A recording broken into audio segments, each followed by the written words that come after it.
Assalamualaikum warahmatullahi wabarakatuh. Bapak Ibu, kami akan jelaskan tutorial pembelajaran Moodle peserta pelatihan atau diklat jarak jauh Balai Diklat Keagamaan Surabaya. Bapak Ibu yang kami hormati, Balai Diklat Keagamaan Surabaya adalah balai pelatihan untuk aparatur sipil negara di lingkungan Kementerian Agama Provinsi Jawa Timur. Bapak Ibu dipersilahkan untuk membuka website, bisa di Google Chrome atau di Firefox Mozilla.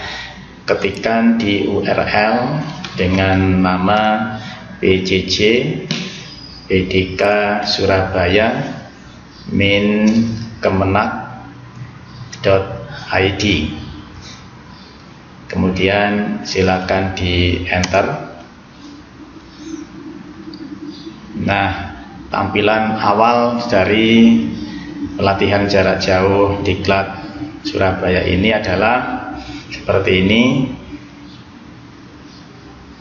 Bapak Ibu yang sudah melakukan registrasi pada saat pendaftaran, maka bisa langsung login di sebelah kanan atas. Diklik loginnya, kemudian ketikkan username Anda yaitu NIP, nomor induk pegawai bagi peserta pelatihan yang PNS, atau NIK, nomor induk kependudukan bagi Anda yang belum PNS. Kemudian ketikkan di sini password.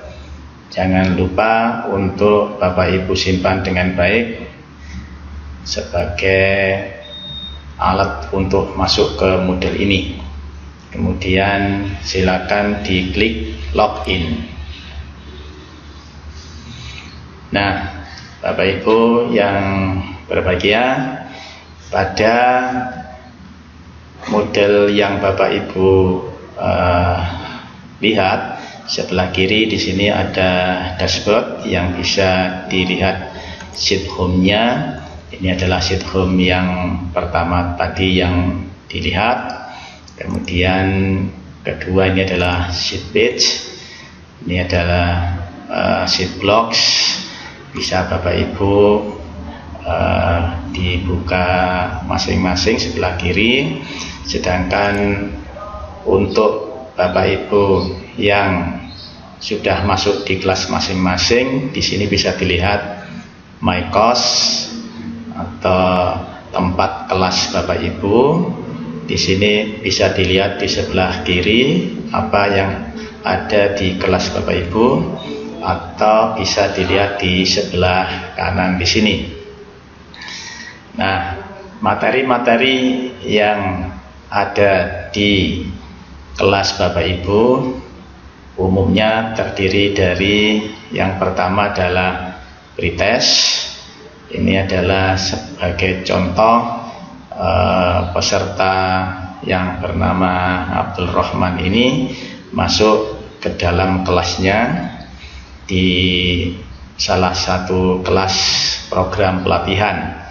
Program pelatihan bisa dilihat di sini Bapak Ibu, nama pelatihannya apa saja. Nah, Bapak Ibu silakan masuk ke kelas masing-masing atau bisa langsung di sebelah kiri. Di sini Bapak Ibu kelas yang telah didaftarkan Bapak Ibu, kemudian sudah dimasukkan ke dalam kelas oleh panitia pelatihan. Nah, Bapak Ibu tidak bisa masuk ke kelas yang lainnya selain kelas sendiri. Sebagai contoh adalah di sini adalah Diklat Jarak Jauh Media Pembelajaran Berbasis Multimedia Madrasah Aliyah. Isi dari kelas ini ada di sebelah kiri. atau bisa juga diklik yang di bawah ini di kelas Bapak Ibu. Nah, ini tampilan di kelas yang akan Bapak Ibu lakukan selama kegiatan pelatihan. Pelatihan di sini terdiri dari beberapa materi. Di sebelah kiri bisa dilihat, pertama adalah ada yang namanya pretest, kemudian yang kedua building learning commitment.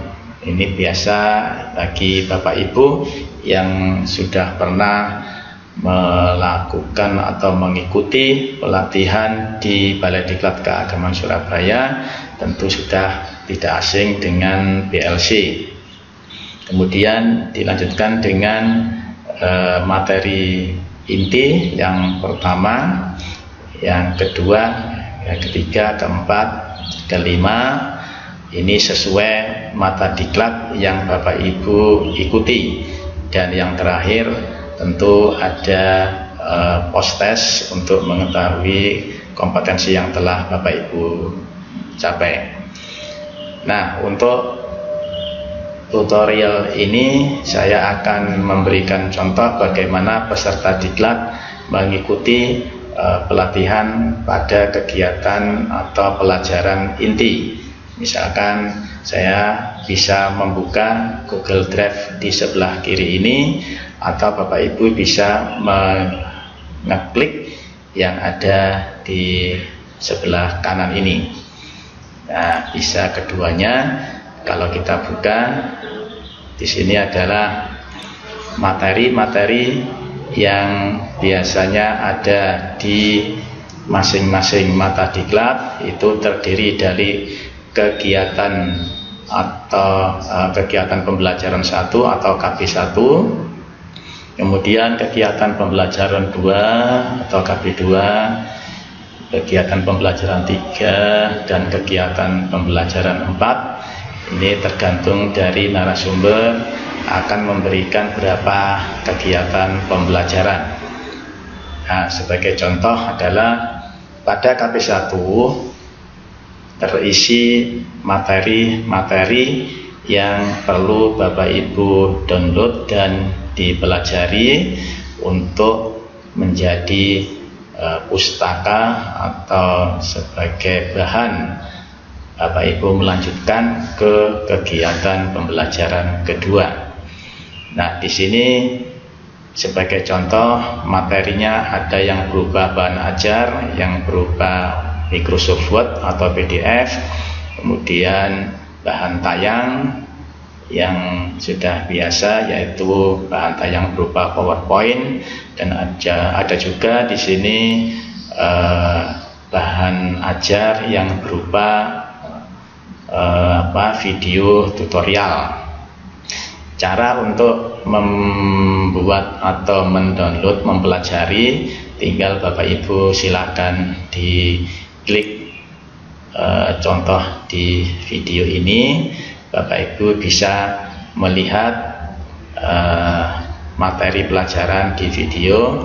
Di sini bisa dibuka, kemudian Bapak Ibu juga bisa untuk materi ini bisa terlihat lebih jelas, itu bisa di full screen di sebelah kanan bawah ini.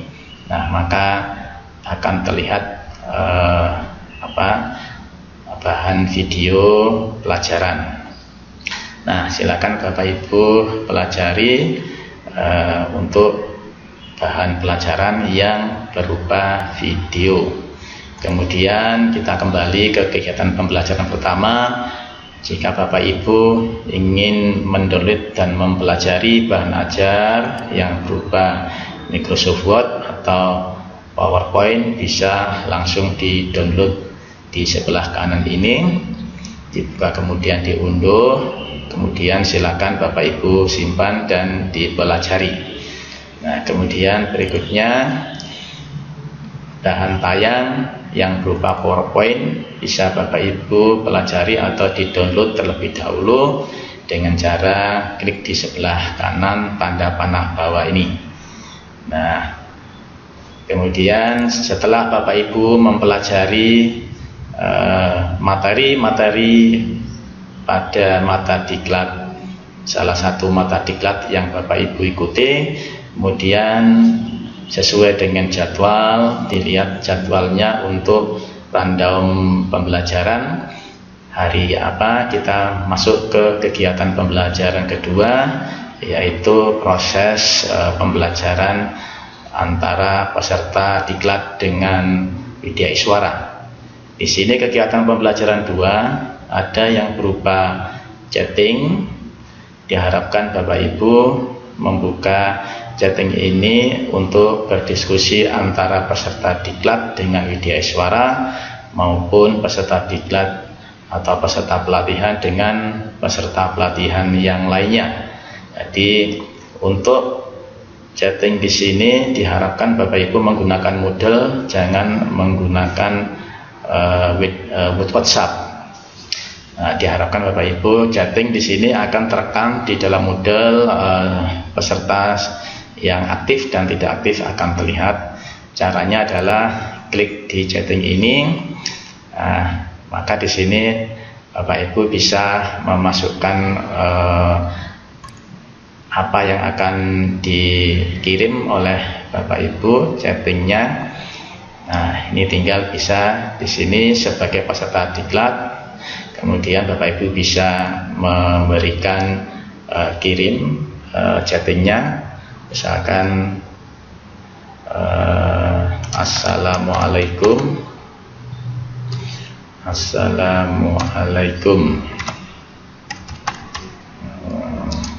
Bapak Ibu.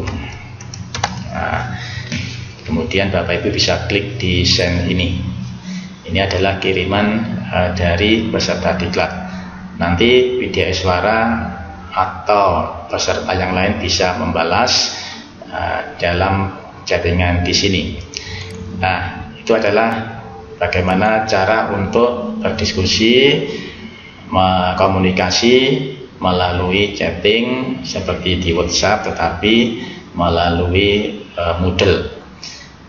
Di dalam chatting ini akan bisa dilihat oleh Widya Iswara siapa yang aktif berdiskusi di dalam materi yang pertama ini. Kemudian yang kedua adalah Bapak Ibu adalah kegiatan diskusi. Kegiatan diskusi ini adalah kegiatan mendiskusikan antara Widya Iswara dengan peserta diklat atau peserta pelatihan dengan peserta pelatihan yang lain. Biasanya di dalam diskusi ini narasumber Widya Iswara akan memberikan pertanyaan untuk didiskusikan. Ini sebagai contoh di sini pertanyaan atau masalah yang didiskusikan oleh Widya Iswara adalah forum diskusi tentang Google Drive. Anda diharapkan ikut aktif dalam diskusi ini sebagai penilaian dari pengetahuan Anda.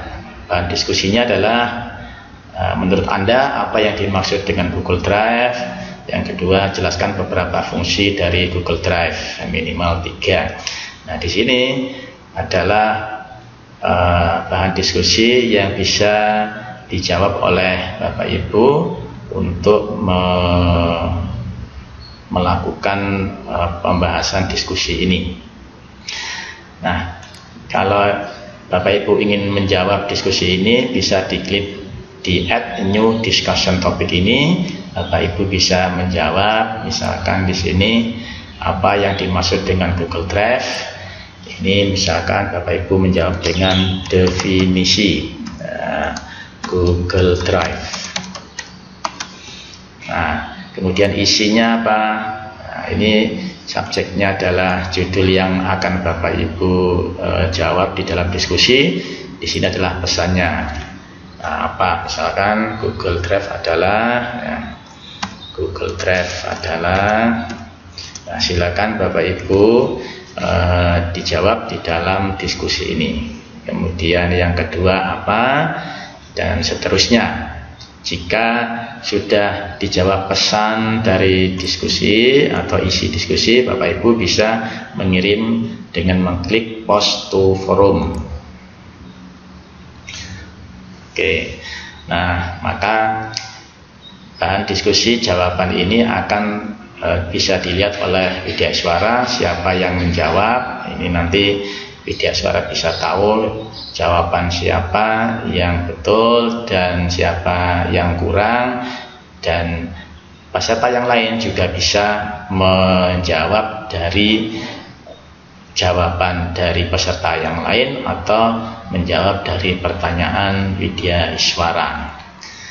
Nah, demikian untuk yang diskusi. Kemudian kita kembali lagi di materi ini.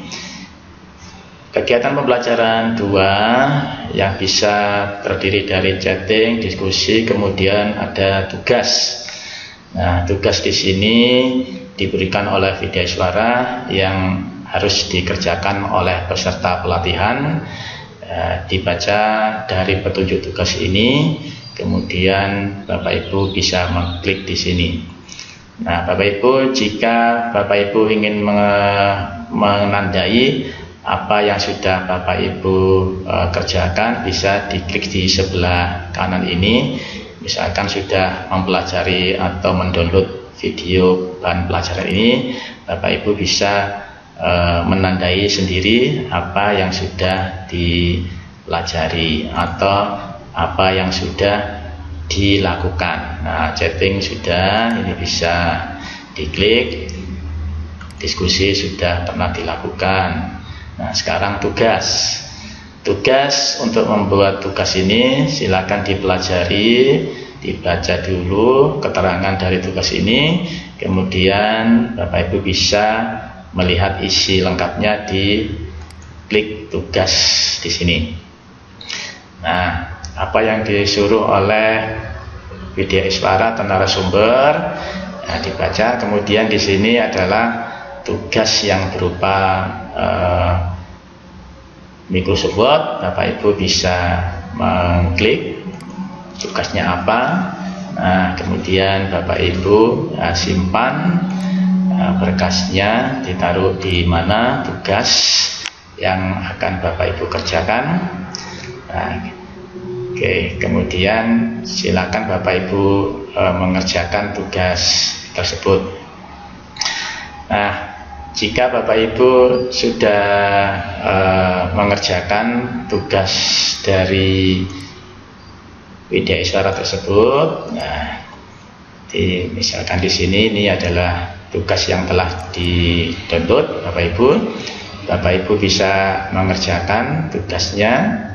Nah, setelah tugas ini Bapak Ibu mengerjakan, maka Bapak Ibu bisa mengirim tugas yang telah dikerjakan itu dengan mengklik di sini Add Submission. Nah, silakan Bapak Ibu kirimkan di mana Bapak Ibu mengerjakan tugas. Nanti misalkan cara mengirimkannya tugas bisa diklik di sini. Kalau dalam bentuk file, nah, kita klik upload a file. Nah, di sini ada attachment, telusuri, silakan diklik, kemudian dicari di mana tugas itu telah Bapak Ibu kerjakan. Jadi misalkan ini kita sudah mengerjakan, silakan diklik open, kemudian upload this file. Nah, setelah Bapak Ibu mengupload tugas, maka silakan diklik save change. Maka Bapak Ibu telah mengerjakan, mensubmission, menjawab, mengupload tugas. Nah, jika Bapak Ibu ada yang salah, Bapak Ibu bisa edit submission untuk mengganti atau menghilangkan dari jawaban sebelumnya, kemudian submit dengan tugas yang Bapak Ibu revisi. Berikutnya adalah itu cara mengirim tugas, mengerjakan tugas. Kemudian yang ketiga adalah kegiatan pembelajaran ketiga. Setelah Bapak Ibu mempelajari bahan ajar, melakukan kegiatan proses diskusi melalui chatting, diskusi melalui pertanyaan-pertanyaan, kemudian mengerjakan tugas, maka berikutnya adalah kegiatan pembelajaran 3, yaitu tes formatif yang harus Bapak Ibu kerjakan untuk mengetahui kompetensi yang telah Bapak Ibu pelajari selama mata diklat inti yang pertama. Cara mengerjakan tugasnya adalah silakan diklik penilaian formatif, kemudian di sini attempt quiz, silakan diklik. Di sini biasanya ada password yang diberikan oleh Widya Iswara. Silakan Bapak Ibu bisa melihat passwordnya. Nanti Widya Iswara bisa mengirim passwordnya kepada peserta diklat melalui WhatsApp atau melalui Moodle. Nah, setelah password sudah Bapak Ibu ketahui, Bapak Ibu bisa memasukkan di sini, kemudian klik Start Item. Di sini tes formatifnya berupa soal pilihan ganda. Bapak Ibu bisa mengerjakan sampai tuntas. Silakan dikerjakan. Setelah selesai memilih jawabannya, Bapak Ibu bisa finish item. Oke, berikutnya adalah setelah kegiatan pembelajaran 3 berupa penilaian formatif, maka yang terakhir di dalam mata diklat ini adalah kegiatan pembelajaran keempat berupa review tentang materi yang telah dipelajari. Review di sini sama dengan proses chatting. Bapak Ibu bisa menjawab di sini apa yang akan ditanyakan oleh Bapak Ibu selama mengikuti materi inti yang pertama. Bisa ditanyakan ke Widya Iswara atau ke peserta diklat yang lain. Jadi contohnya adalah alhamdulillah saya sudah lebih paham. Nah, Bapak Ibu kirim. Nah, ini adalah chatting untuk review yang akan dilakukan oleh Bapak Ibu dalam pelatihan materi yang pertama. Nah, demikian Bapak Ibu untuk proses pembelajaran di dalam Moodle ini. Jadi setiap mata diklat terdiri dari KB atau kegiatan pembelajaran 1, 2, 3, dan 4. Ini nanti tergantung dari narasumber masing-masing. Mereka memberikan kegiatan pembelajaran sampai berapa macam. Nah, itulah cara untuk pembelajaran diklat jarak jauh atau pelatihan jarak jauh dengan menggunakan Moodle. Nah, perlu Bapak Ibu ketahui bahwa di dalam pelajaran Moodle ini, di dalam pelatihan ini, peserta wajib mendapatkan nilai minimal 76 di dalam setiap mata diklat yang dilakukan. Kemudian pertama adalah pretest, kemudian yang terakhir adalah posttest yang wajib Bapak Ibu juga minimal nilai 76, dan diharapkan Bapak Ibu mengikuti seluruh proses pembelajaran ini ketuntasan 100% yang diwajibkan oleh pelatihan ini untuk mendapatkan sertifikat STTP, surat tanda tamat pendidikan dan pelatihan selama diklat jarak jauh ini. Demikian yang bisa saya sampaikan. Selamat belajar. Mudah-mudahan pelatihan ini bisa membuat kompetensi Bapak Ibu lebih meningkat. Assalamualaikum warahmatullahi wabarakatuh.